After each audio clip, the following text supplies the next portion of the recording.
নবনির্বাচিত মাননীয় প্রধানমন্ত্রী দেশনায়ক তারেক রহমানকে আমি দাওয়াত দিয়েছি। উনি অ্যাকসেপ্ট, উনি আমাদের সাথে এই ঈদগাতে উনি নামাজ পড়বেন। প্রিয় সাংবাদিক ভাই বোনেরা, সকালের শুভেচ্ছা জানাই আপনাদেরকে। পবিত্র ঈদ উল ফিতরের যে জাতীয় ঈদগাহ নামাজের যে প্রস্তুতি, আপনাদেরকে নিয়ে আমি দেখার জন্য এসেছি এখানে। আপনারা নিজেরাও দেখছেন যে মোটামুটি আমাদের প্রস্তুতি প্রায় শেষের দিকে।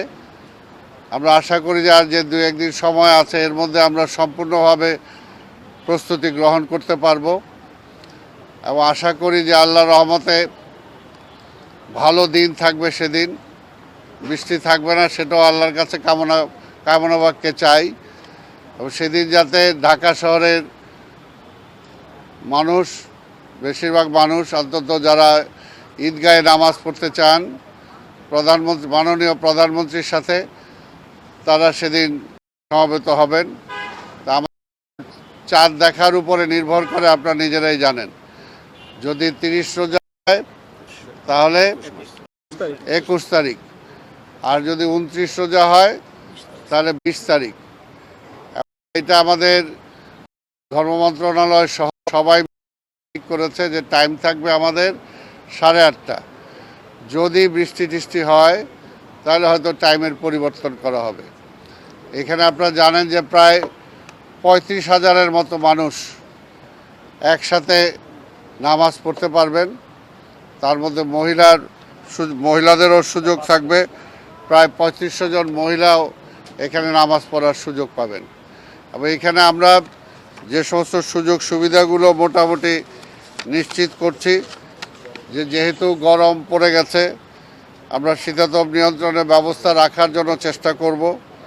পর্যাপ্ত ফ্যান, এবং যেহেতু প্যান্ডেল করা হয়েছে, যে দিনের বেলাও সকালের বেলাও লাইটের ব্যবস্থা আমাদের থাকবে। অজুখানার ব্যবস্থা থাকবে, যারা অজু ছুটে যাবে বা অজু করতে চান তাদের জন্য ব্যবস্থা থাকবে। মহিলাদের জন্য আমার হাতের ডান পাশে আলাদা প্রবেশপথ এবং নামাজের ব্যবস্থা তাদের জন্য আলাদা থাকবে। খাবারের পানির ব্যবস্থা আমরা এখানে রাখবো, যদি পানি তেষ্টা পায়, কারণ রোজার শেষ, সেই সময় মানুষে কিছুটা পানির তেষ্টা পেতেই পারে। পানির ব্যবস্থা আমরা রাখবো। আর ভিআইপি কাতারের জন্য, যেটা আপনারা সচরাচর সবসময় দেখে এসেছেন, ভিআইপি কাতারে জায়নামাজের যে টোটাল ব্যবস্থা, সেটা যতটুকু আমাদের মাননীয় প্রধানমন্ত্রীর সিকিউরিটি সহ সবাই বসে যতটুকু তারা আমাদেরকে এগ্রি করবে ততটুকু আমরা সেখানে ব্যবস্থা করব। আর নামাজের মধ্যে অনেক বয়স্ক মানুষ আসতে পারে, সেটার জন্য হয়তো ইমার্জেন্সি অনেকের টয়লেটের ব্যবস্থাও যদি প্রয়োজন হয়, আমরা ভ্রাম্যমাণ টয়লেটের ব্যবস্থা এখানে রাখব। বাই চান্স যদি কেউ কোনো অসুস্থ হয় তাহলে প্রাথমিক চিকিৎসা দেওয়ার একটা ব্যবস্থাও এখানে আমাদের থাকবে। আর যেহেতু বাংলাদেশ বৃষ্টির সম্ভাবনা থাকেই, বৃষ্টিটা মাথায় রেখে যদি বৃষ্টি হয়, পানিটা দ্রুত নিষ্কাশনের ব্যবস্থা আমরা করেছি, যাতে পানিটা দ্রুত চলে যায়।